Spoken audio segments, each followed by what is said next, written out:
সুন্দর একটা প্রোগ্রামে উপস্থিত হতে পেরেছি।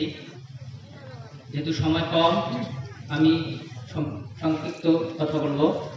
সেটা হচ্ছে যে আমরা যে আজকে এত সুন্দর একটা পরিবেশ পেয়েছি, এটা আল্লাহর কাছে লাখো শুকরিয়া। আমরা সবাই বলি আলহামদুলিল্লাহ।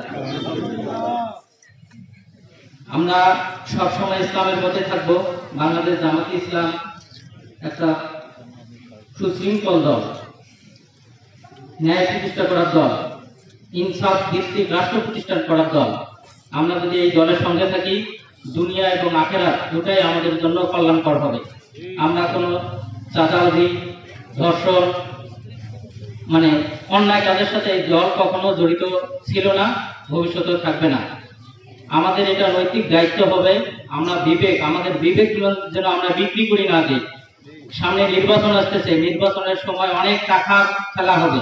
আমরা যেন 500-1000 টাকার জন্য আমাদের বিবেককে যেন আমরা বিসর্জন